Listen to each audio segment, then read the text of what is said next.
Bonjour, moi c'est Djilali Fegouli, je suis chef de projet depuis 2014 et freelance depuis 2018. Chef de projet PMO, Project Manager Officer. Pour moi, le bon chef de projet doit avant tout être transparent avec l'équipe projet avec laquelle il travaille.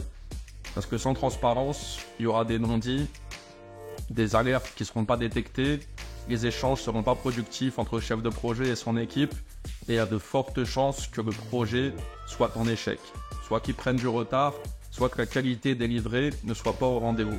Donc le maître mot pour moi c'est vraiment la transparence entre le chef de projet et l'équipe projet. On se dit tout, pas de tabou, on met en place un bon climat de confiance, on communique et on fait un projet de qualité.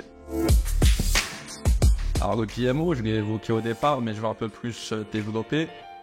Je l'ai vu à toutes les sauces dans les missions dans lesquelles j'ai pu intervenir. C'est aussi bien un assistant chef de projet qu'un responsable de portefeuille projet.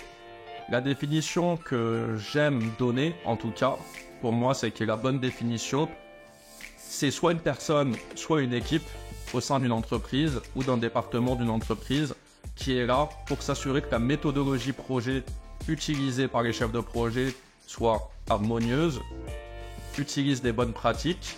Et le deuxième volet du PMO, c'est aussi de faire du reporting pour la direction afin de donner une visibilité claire sur les projets qui sont menés pour l'entreprise et de s'assurer que les projets prioritaires soient bien ceux sur lesquels les équipes travaillent.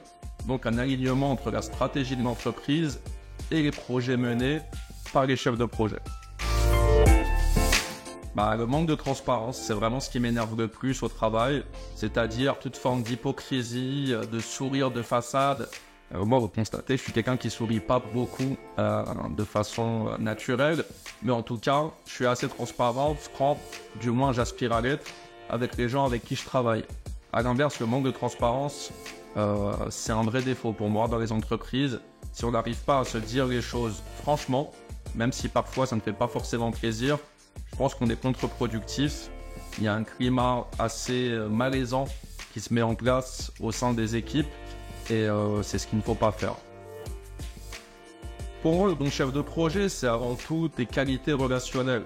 Avant les aspects méthodologiques et ce qu'on peut apprendre dans les grandes formations certifiantes, c'est une manière d'être, c'est une posture. C'est du leadership pour pouvoir driver l'équipe projet à donner le meilleur d'elle-même. C'est être un bon communicant avec les équipes, avec la direction, avec toutes les parties prenantes du projet finalement, communication orale et écrite. Et puis oui, ensuite, via l'aspect méthodologique, rigueur, suivi, capacité à piloter des actions, ne rien oublier, parce que quand on est chef de projet au PMO, on est quelque part le pense-bête de toute l'équipe. Donc vraiment cette discipline intellectuelle, de ne jamais rien oublier, de ne jamais rien louper, et d'être très organisé. Je suis freelance depuis 2018, donc ça fait maintenant un peu plus de 5 ans. Passer freelance, ça a changé beaucoup de choses pour moi. Déjà, ne plus travailler pour quelqu'un, c'est un changement total de paradigme. Travailler pour soi-même, récolter le fruit de son travail. Beaucoup plus d'autonomie et de liberté, finalement, dans le choix de ses clients, le choix des missions. Si le projet ne nous plaît pas, si la mission, le secteur d'activité du client ne nous plaît pas, on n'est pas obligé de prendre cette mission et de la faire. Contrairement à lorsqu'on travaille en ESN ou en SS2I, on peut subir parfois quelques pressions commerciales pour accepter telle ou telle mission. Donc quand on est freelance, c'est vrai qu'on est libre par rapport à tout ça.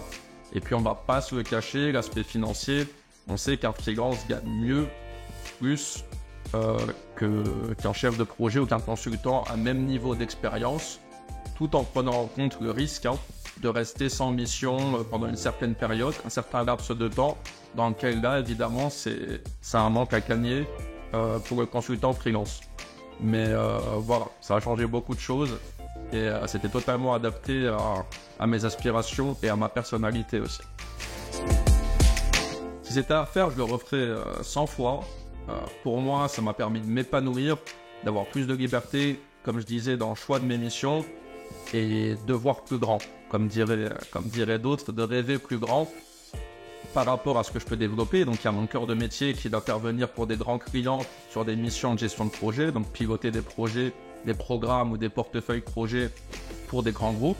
Mais à côté de ça, je peux développer d'autres choses. Donc j'ai fait un e-book par exemple qui parle de mon parcours et de mon métier de chef de projet. Je fais du coaching aujourd'hui pour aider les consultants un peu plus jeunes ou des gens qui ont envie de se reconvertir en gestion de projet, les aider à atteindre leurs objectifs.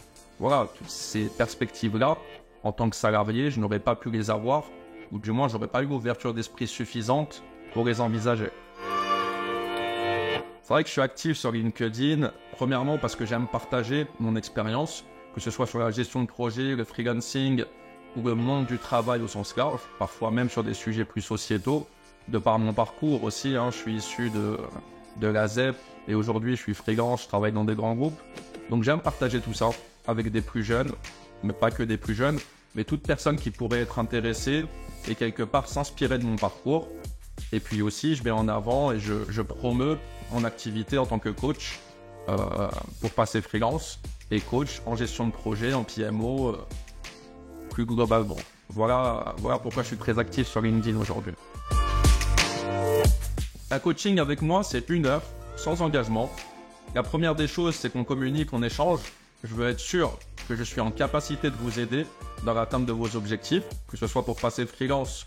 Dans ce cas-là, je vais vous dire comment moi j'ai fait, comment on trouve une mission plus facilement, comment on optimise ses revenus. Et dans le cadre des coachings en gestion de projet, je vais voir déjà quelle est votre problématique. Et puis si j'ai la certitude que je peux y répondre, on fait une séance, 1 heure, vous, moi, en visio. Et puis je vous accompagne, soit sur une problématique ciblée que vous rencontrez en mission, soit sur des aspects plus théoriques de la gestion de projet. Si vous voulez que je vous présente la gestion des risques, comment on gère un planning, un budget ou autre, c'est aussi le type de coaching que je propose. 1 heure.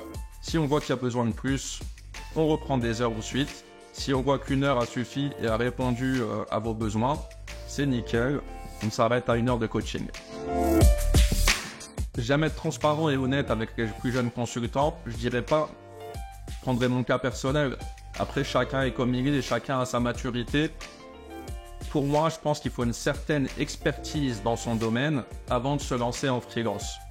Ça peut être 2 ans, ça peut être 3 ans, ça peut être 5 ans. À mon sens, au moins 3 ans d'expérience confirmée dans son domaine pour être un candidat crédible et avoir un bon taux de retour quand on va postuler sur des missions pour du freelance. Donc je dirais qu'il faut bien mesurer, déjà avoir trouvé sa voie et son métier. Quand je me suis lancé en tant que freelance, ça faisait 4 ans que j'étais PMO déjà, et je savais que je voulais continuer dans cette voie et que je cherchais l'excellence dans ce métier de PMO. Donc c'est déjà avoir trouvé sa voie avant de se lancer en tant que freelance et avoir au moins 3-4 ans d'expertise confirmée dans son métier, que ce soit développeur, data intelligence, expert SAP ou quoi que ce soit d'ailleurs. Cycle en V ou agile, pour moi, il n'y a pas une méthode qui va en remplacer une autre. Je pense que ça dépend du contexte et du type de projet qu'on est amené à mener. Pour la faire simple, si on part from scratch, de zéro, et qu'on veut mettre en place un nouveau site web, une nouvelle application mobile ou un nouveau type de logiciel, quel qu'il soit, je préconise le cycle en V. C'est-à-dire qu'on ne fait pas de fausses promesses, on part sur des phases longues du cycle en V, on prend le temps de bien recueillir le besoin, et puis on s'engage à délivrer la solution au bout d'1 an, 1 an et demi, 2 ans. Voilà, pas de faux engagements. Maintenant, quand on est dans de l'évolutif, par exemple la refonte d'un site web, le site web existe déjà. Il est déjà ouvert aux utilisateurs et aux clients qui peuvent l'utiliser.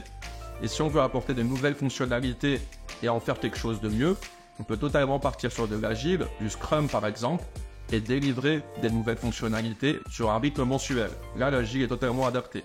Donc l'un ne remplacera pas l'autre, l'un n'est pas meilleur que l'autre, c'est juste adapté à différents besoins et un point de départ qui n'est pas le même sur le site web ou la solution que vous voulez mettre en place. Si vous voulez me suivre sur LinkedIn, vous allez sur mon profil, faites suivre ou activez la cloche pour voir mon contenu. Vous aurez droit à des posts sur la gestion de projet, sur le PMO, sur le freelancing, sur le consulting au sens large et parfois mes propres prises de position sur des sujets d'actualité parce que j'aime bien donner mon avis même quand on ne me le demande pas. A plus sur LinkedIn.